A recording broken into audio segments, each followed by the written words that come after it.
Good morning. Hope everyone is having a fantastic week so far. Seems to be we're getting into it. This week, for week 3, we're going to be covering chapters 6 and 7, which are kind of different chapters, but I put them together because it sort of makes sense. I'm going in, trying to go in order of the textbook because it seems to make the most sense. Um, so the content itself is not, there's not as much vocabulary and content, but sort of covers a little bit of the couple topics that it does do, it goes a little bit more in depth. So the first, chapter 6 being people of color, and then chapter 7, the deaf journey. So let's get started. Hope everyone's keeping warm. It has been freezing, and we're supposed to be getting snow in a couple of days too. Hi, hi, hi. Although by the time you're watching this, it's going to be like a week old, so the snow will have already come and gone, hopefully. Okay, so, and I also, I know I say this every time I do this, but there's a lot of typos in these slides, and I keep meaning to go back and fix them because I didn't write them, the authors did. So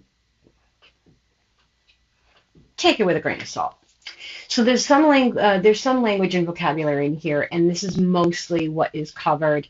In the kind of general theme is just sort of being understanding of other cultures outside of our own, and that things might be a little different in groups that are outside our own understanding. Heritage. So a language broker is interpreting and translation activities carried out by children who mediate linguistically and culturally, formal and informal contexts and domains between their family, friends, and members of the linguistic community that they belong to.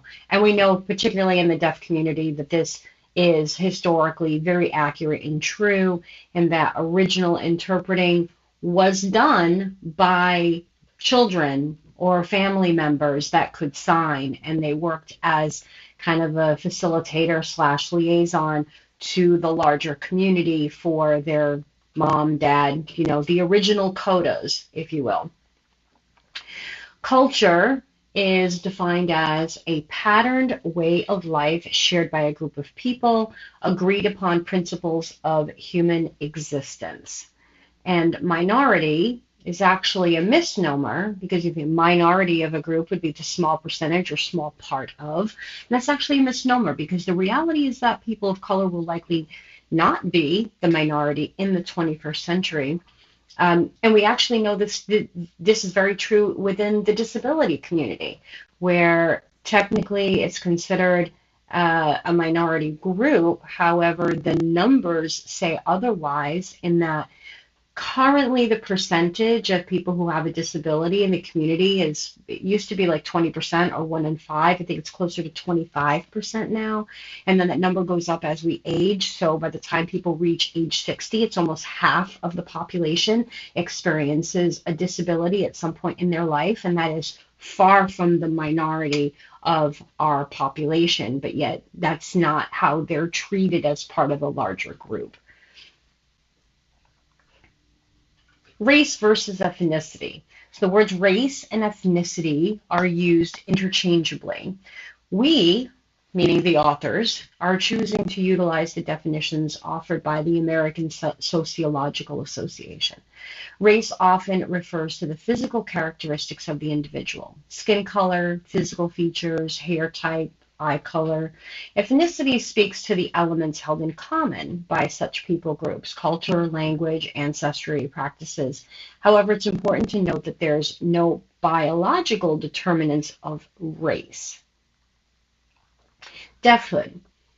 Dr. Patty Ladd, I really love that name, Patty Ladd, model offers the term deafhood as a means to share the value systems of deaf peoples as a unique people who are visual, gesture, tactile, biological entities that believe they offer a different and positive perspective on what it means to be human. Colonialism is a form of domination by controlling groups or individuals, which demonstrated through the exploitation of that group's culture and language. And acculturation, is the process where two culture groups come into contact, which changes one or both cultural groups. So we're just setting the stage with some of the vocabulary that they talk about in the chapters so that we can get further into the conversation and understand what they're referring to when they use some of these terms. Indigenous. Now we're going to talk about specific groups and those differences culturally and otherwise. So regarding indigenous peoples, Aboriginal are the original inhabitants. Indigenous peoples are the indigenous peoples of the land who lost their land and were displaced and marginalized by colonizers or by a group of people who arrived at some later date. Two identifying characteristics of indigenous people are land and language. Both create a sense of belonging in community, and to lose one or the other damages the sense of community. Passing of traditions. Indigenous communities keep the culture alive by passing on their worldview, knowledge, and their know-how, their art, ritual, and performances from one generation to the next through songs and stories. And in these groups, this is still very much the case, and it's very much a part of their culture, and they honor their heritage through still doing these kinds of things. Interpreting with indigenous individuals. So it's really important. One of the themes here with any of these groups is to understand that if you're interpreting or being asked to be included for the purpose of communication with any group that might be different or foreign to you, that one, you honor and respect the group that you're going into, and understand that there may be some things that you don't know, and it's important to do a little bit of homework to kind of like to know what you don't know. And to understand what those ground rules are, because it may be different than other situations that you've been in, and there may be some things that are not accepted socially or culturally or whatever, and you want to make sure that you blend in and are respectful of the group as well as the event that you are interpreting for. So it's important to familiarize yourself with their history and listen to the advice of those who are more knowledgeable. Dr. Melanie McKay Cody, an Indigenous deaf person, stresses the importance of becoming familiar with and gaining an understanding of the Indigenous approach to life, developing awareness of their cultural norms, expectations, and worldview. And I think that goes true for everybody. We urge you to read her detailed and informative work.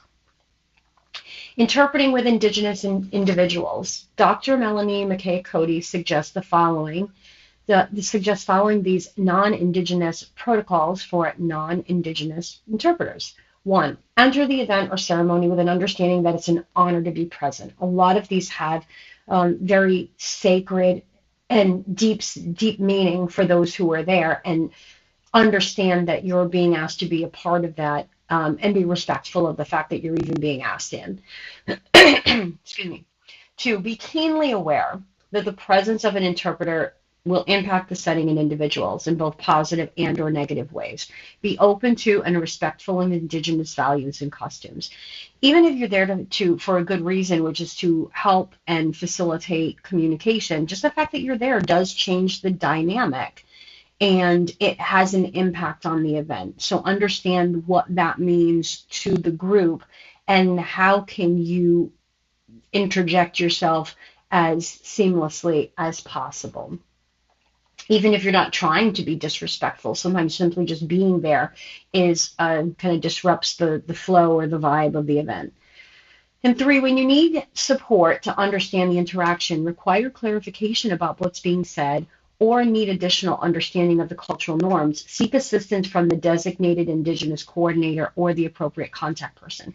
I think this is really good advice no matter what situation that you're going in, whether it's maybe it's a new church you've never interpreted at before. Even if you're familiar and it's your faith, different churches do things different ways, or different groups do things different ways.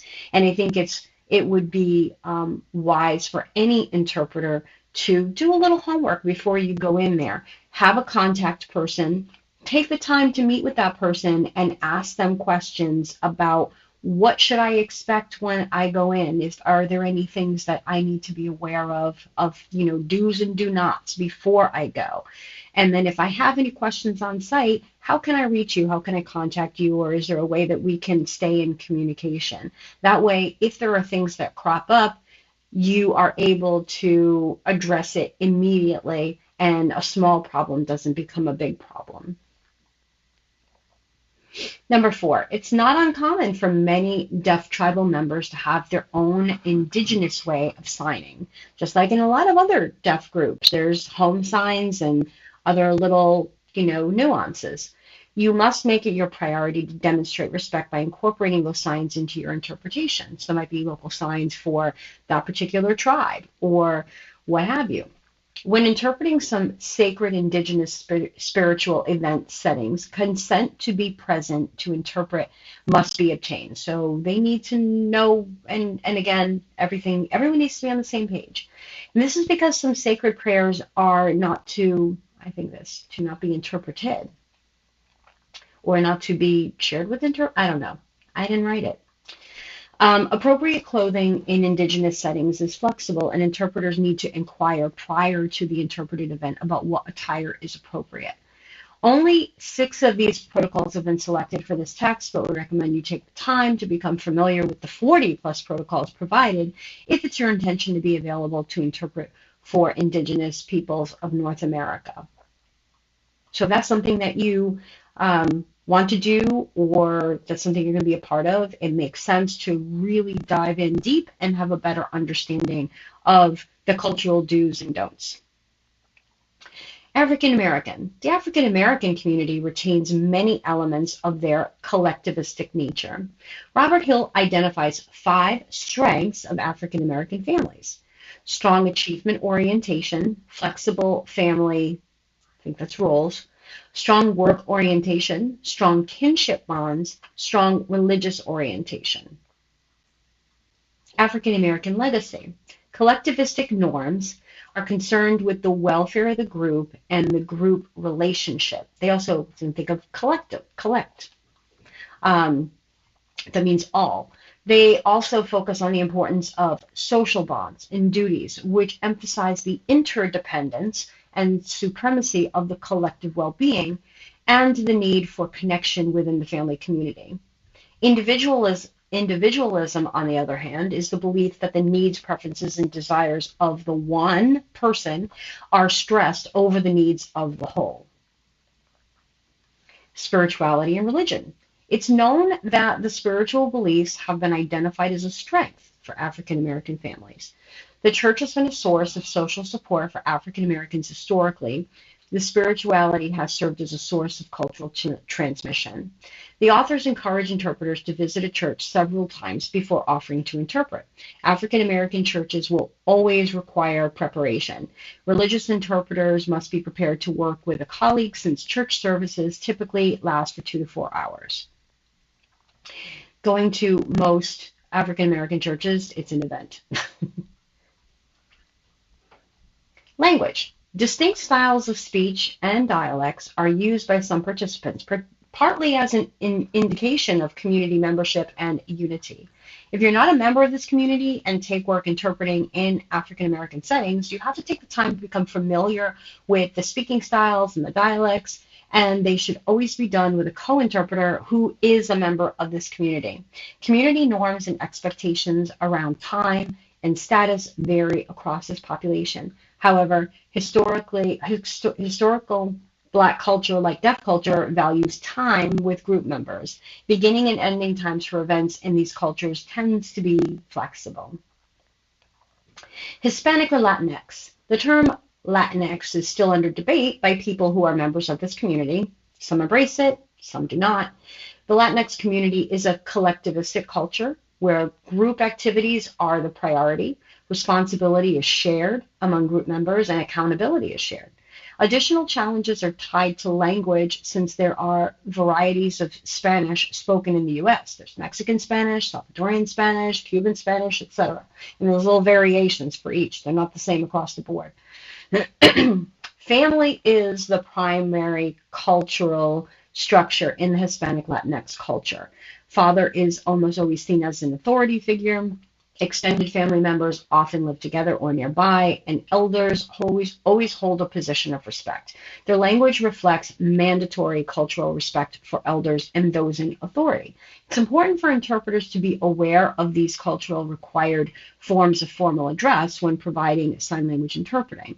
It's important to include spoken, signed, and visual indicators of respect towards elders and to those that are in positions of honor. Hispanic countries have a traditional multi-generational connection with the Roman Catholic Church. Their impact of their faith in their view of the afterlife is significant. Time and resources are not spent trying to avoid the inevitable because of the belief in life after death. It's viewed as our time on earth is temporary, and ultimately the goal is life after death. Interpreters must be aware of their own beliefs, values, and ideas concerning death and dying. Interpreters need to check their schemas and filters to assure that their beliefs regarding death, illness, and the afterlife are not intruding on the beliefs of the Hispanic Latinx deaf individuals and their family members. You can see how this could potentially be a problem if you were interpreting at, say, a funeral, and you did not have the awareness of what those beliefs are. How you communicate certain themes or ideas could definitely impact how that message is received to the community. Trilingual interpreting. Trilingual interpreters must possess the skills and knowledge required to accomplish the work of interpreting, including competency in American Sign Language, Spanish, and English, as well as the sensitivity to participants, background knowledge, interpreting skills, and language is beyond the assumed proficiency, with lived understanding of U.S. majority culture and American deaf culture necessary to provide equal communication and cultural access. Heritage speaker is a person who has learned a language informally by being exposed to it at home, as opposed to having learned it formally in a school setting or taken classes. It may be their native tongue. While I'm not an interpreter, much less a trilingual interpreter, I am versed in several languages, and there's one time in particular that comes to mind when I had just started at Harvard, and we had someone that was visiting, and I got a phone call from our visitor center, and they were like, "We have someone here who's deaf, and they seem to need help, but we can't communicate with them." And so I said, "Well, I know ASL. I can come down and chat with them." And she said, "Well, there's an additional problem." He showed me some paperwork, and in addition to being deaf, he also appears to not be an English user because all the paperwork that he showed me was all in French. And I said, "Well, I know French too." She was like, "What lottery did I win?" So I went downstairs and was able to speak with him, and he was indeed from France. He used ASL, not French Sign Language. And so that was helpful because obviously I don't know French Sign Language, but he was using ASL. But the tricky part is that, like, obviously any words or like finger spelling was in French, not in English. So I had to also draw upon my French knowledge. And I remember going back upstairs and my colleagues were like, "That was very impressive." And I was like, that made my head hurt so bad. That was literally one of the most challenging things I've ever done. And I'm just curious, are any of you trilingual in addition to English and ASL? Do you know any other languages? Is that something that you're interested in doing? There is definitely a demand for it. So if you have that skill and you have another language, you grew up speaking Spanish or what have you, there's absolutely a need for it in interpreting, but it is a very nuanced and challenging skill because your brain is balancing all of the languages. So you can see how valuable it would be to have an interpreter with such skill. And so if you already have that language knowledge, who knows, that might be a possibility in the future. but challenging nonetheless. Erica Alley conducted a survey focused on determining the various competencies and skills needed to be an effective trilingual interpreter. Aside from the fundamental interpreting coursework, trilingual interpreters would benefit from activities that focus on Spanish-English interpreting. Time would be wisely spent on the exploration of Latin American culture, United States government and policy, as well as interpersonal skills and ethical scenarios, as opposed to sounding native. At the date the book was published, only the Texas Office of Deaf and Hard of Hearing Services provided certification for trilingual sign language interpreting through the Texas Board for Evaluation of Interpreters. And the book is still fairly new, so I would imagine that that's still the case. Power and privilege. Interpreting can be a challenge on many levels. Below are just a few. Having adequate English and American Sign Language vocabulary. Possessing the mental processing time and speed required to convey the meaning of messages being communicated between people who are deaf and those who can hear. Sometimes experiencing vicarious trauma because of the injustice and unkind treatment some human beings impose on others. It's really critical that you take a good look at your status and give ample consideration to your privilege before you enter the professional interpreting world. Making space is the idea that the dominant culture has the power to empower others, and we know from history when a group has the ability to empower, the same group has the ability to disempower. Resistance is a powerful notion, an act that asserts our objection to being swallowed up by the system. It demonstrates an unwillingness to go with the status quo of being exploited by a system made to benefit only a few. And power often has invisible, unacknowledged presence in human interactions, making it urgent that we recognize its presence and how interpreters can function as a source of balancing that power. And then lastly, they leave some resources.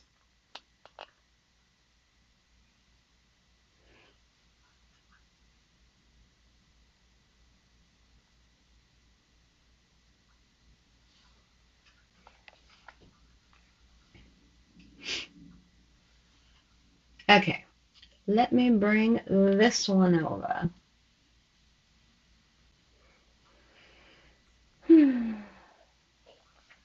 All right, moving on to the next chapter, the deaf journey. We're just moving right along. Okay, switching gears. I realized something. The deaf interpreter applicant was so easy for me to understand, so easy for me to interact with, so easy for me to digest the information. Deaf interpreters are the bridge. They should not be considered an afterthought. In a perfect world, every appointment would have a deaf and a hearing team. So a lot of the focus in this chapter focuses on using CDIs, or certified deaf interpreters. However, I'm applying a lot of these thoughts, and a lot of what's in the chapter applies to hearing interpreters, i.e. all of you as well. But I do think it's important to, there is a place for CDIs and should be utilized more, and often they are not. Where did we start? You should always be working on flexibility and fluidity, assertiveness and aggressiveness, maybe once in a while. Facilitating effective communication with your team and between all the involved parties of the interaction. There is a balance between education and community knowledge and membership. It's important to have both. Ethical challenges, dilemmas, and straight up common sense. Interpreting conflicts. Don't be afraid to refer the assignment to someone else. It does not speak about your skill as an interpreter, but to your respect for your clients. Know your boundaries, beliefs, and triggers. Work within your boundaries or be willing to expand them. Be mindful of vicarious trauma. You may be interpreting situations that are graphic, such as rape stories, domestic abuse, court hearings, etc. A word on that. So, for the most part, we teach you in this program that you are I use the language that you're a conduit of communication, meaning you're a filter. message in, message out. And for the most part, your opinions and whatever about that message are irrelevant. You're there to do a job. You're not weighing in on it. And for the most part, that's true. However, there are times that in any profession, and this is no different, that there's going to be times where your boundaries and your limits may be tested. And I do think that it's not only appropriate but healthy for you to know where is that line for you. And for everyone it might be different. So in this example, they talk about things that are, so first of all, with your own personal lines. If there are certain, you're going to be interpreting in situations that are challenging. If you have a medical aversion because of a history with something, or legal situations are very triggering for you, there may be some places that you just don't want to go. And it would make sense for you to be like, okay, that's a hard pass. I'm not going to interpret in those situations, and that's perfectly okay. It's also really important for you to know ethically what situations are appropriate for you to do and which ones are not. What things do you need to step out? And it's okay to bow out of those situations if it's a line that you absolutely cannot cross. But know what those things are. Do a little internal dialogue with yourself before you start to choose jobs. And it's also very easy, or actually say it's really hard to say no to jobs, especially when you're first starting out, because you want to make money and you want to put yourself out there. And so someone's offering you money to go interpret. You may not necessarily be thinking about what that job is or what it entails, but you are setting a precedent for yourself as well as the community that you're working in.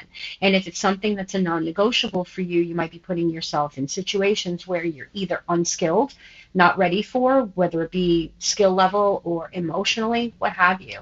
So just know, I would say do that work before you start to put yourself out in the community. Now, you don't want to limit it so much that you're like, I will only interpret in a deaf church. That is my denomination. I mean, I think that's limiting a little too much, unless you're obviously a staff interpreter there, in which case, go you.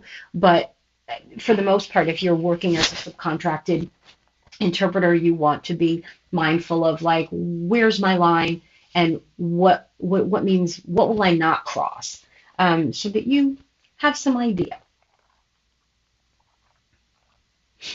Those in the field.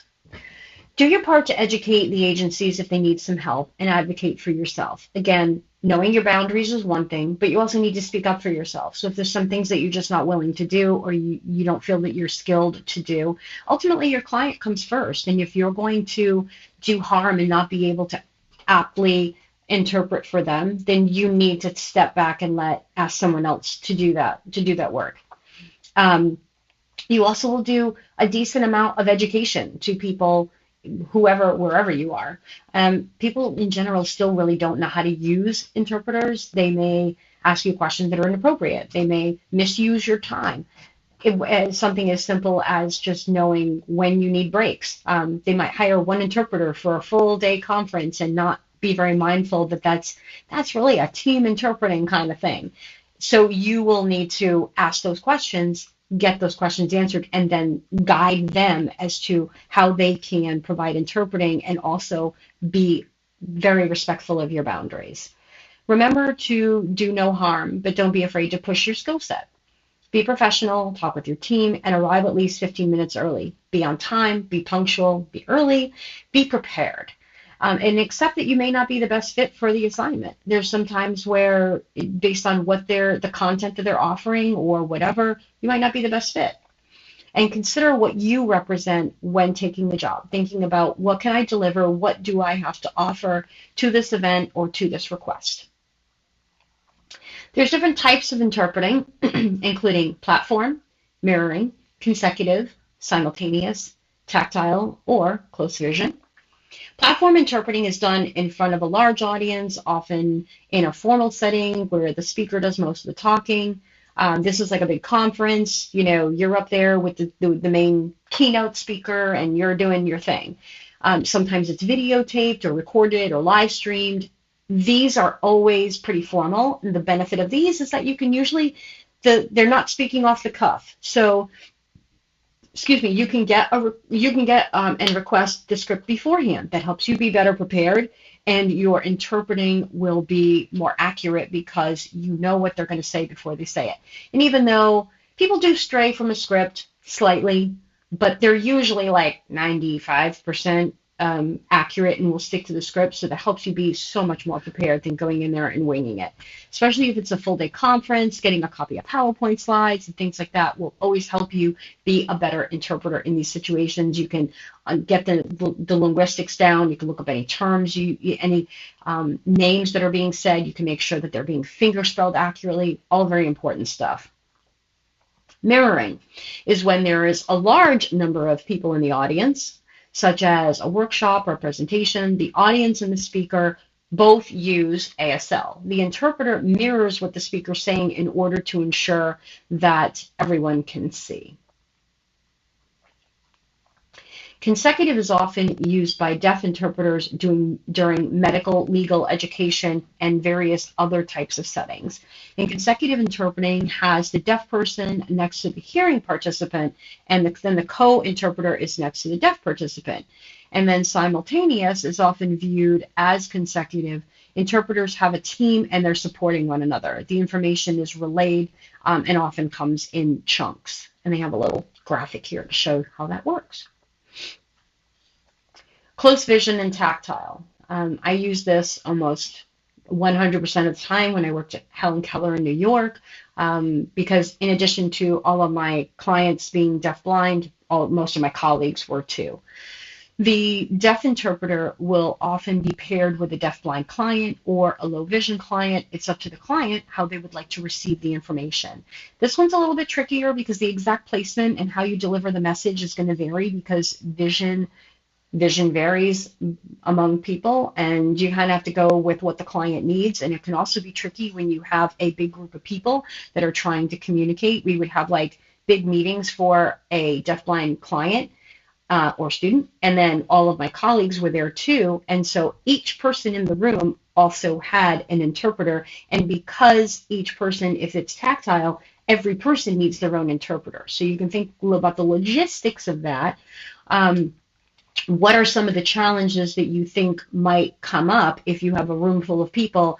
You've got 15 people in a room discussing a client's progress. You also have 15 interpreters that are helping to facilitate the communication. This needs to be a very, it needs to be done well. Otherwise, communication can easily just fall apart. And tactile interpreting, as I was just saying, is when some participants receive linguistic information by feeling, so it's usually hand on hand, which presents a whole bunch of other challenges. In fact, this is one of the classes that I teach. If you haven't taken it already, I do one module, which actually I'm teaching session 2 this particular semester. And I also have a class that focuses very heavily on deaf-blind. And we do a lot of like understanding the difference in like deafblind interpreting and what that looks like. And it's just a different thing. But for those who do it, it's actually really cool. Some people have actually, after taking that class, have said, I think I want to do deafblind interpreting. It's a unique skill level, and the deafblind community is a sub-community of the larger deaf community. And there are definitely differences and nuances in that community. The deaf hearing interpreter team. For every situation that you encounter, you'll need to assess it, determine the best course of action, and work with your team to implement the strategy. So things you want to consider: what team approach you want to use, what are the goals of the client, where should you sit or stand, and what are the potential obstacles that could arise and how can you address them? Again, preparation is key, and thinking these things through, especially if you're working as part of a team, and make sure that everyone's on the same page, how are we going to do this, will make things go so much more smoothly. No I in team. Work as a team. CDIs, or even just regular team interpreting among hearing interpreters. And CDIs are qualified just like any other interpreter. A hearing interpreter is our biggest ally, advocate, and accomplice. Please continue to advocate for us and promote us daily in the work we do. Again, this chapter focuses very much on the CDI perspective, but I think all of this content applies to just interpreting in general. Deaf Standard Time speaks to some, so these are some just additional cultural considerations. Deaf Standard Time speaks to the cultural sense of time. Deaf people run on their own clocks and often say goodbye for 10 minutes. Also true with Italian Americans, which I am. DST does not apply to interpreters, however. Confidentiality. If you interpret for a friend, colleague, etc., refrain from asking about the situation. Make sure that you make conversations based on the last time you talked with them outside of interpreting. I know ethically and from in a perfect world, we always say like you shouldn't like mix business with pleasure, and so therefore if you're friends with someone you shouldn't also be interpreting. But the deaf community is a fairly small one, and it's very close knit, and depending on where you live in the country, and especially if it's in person, you're going to cross paths with people that you're friends with, and you just need to know what those, you need to set like boundaries and be very respectful and understand and consider the fact that you're going to cross paths with people, and how am I going to handle that? You can't just step out every single time if you're the interpreter and it just happens to be someone that you know or that you work with. But you have to make sure that those conversations are kept separate and be confidential. So if you went out and with someone over the weekend, that's not the place for it when you see them in an interpreting setting. Mentoring and networking. Once you become a working professional, find ways to help those around you become better professionals. So once you become more seasoned, there will be people that are coming up through the ranks that are where you are right now, or whatever. And you want to make sure that you are now mentoring the next generation that come in, which means establishing yourself as a professional and making time and helping those so that they too can become really good, qualified, skilled members of your team, because you'll be collaborating with them. Collaborate with your colleagues, build working and learning relationships. And as a hearing interpreter, be mindful to sign around colleagues and other deaf people. Don't exclude them when you're in your group of hearing interpreters. What makes a great deaf interpreter? Be comfortable but able to accept areas where improvements are needed, be aware of your strengths, connect with people you work alongside, be a team player, and be able to go with the flow. And again, this focuses on deaf interpreters, but I think this is good advice for everybody. And then some final thoughts. A perfect balance between living in the deaf community and interpreting for them is a lot of pressure. Be sure to spend time deciding if interpreting is a good fit. I would imagine if you're here, you've already done that. But our charge to you is understand that becoming a CDI, or I would just, again, I'm going to widen this and say, or just an interpreter, is no easy feat. Figure out where you fit, be humble, be honest, and do your best. Never be satisfied. It's always, I think the career in general, you're always learning. Get your name out there. That's a really great first step. And know yourself. Unpack your privilege. And then, again, they leave you with some resources. All right, I'm going to end that. All right, so I threw some questions in there. Answer those in the discussion, as well as any other prompts and any other things we're doing this week. Looking forward to a lively discussion on the chapters this week. If you have any questions, as always, you know where to find me. Feel free to email me, post it in the chats. I'll be poking my head in. And if it's something more emergent, something more immediate, then obviously email me or whatever. Or you can drop in during the office hours. I've had some students do that. I think you can even use it more regularly. The door is open during those times, which is Monday, Thursday, and Friday at different times. But check your syllabus and the links for those, as well as it's posted in the LMS if you want to just pop in and say hi, or you have a question, or what have you. With that, thanks so much, and I'll see you next week. Take care. Bye.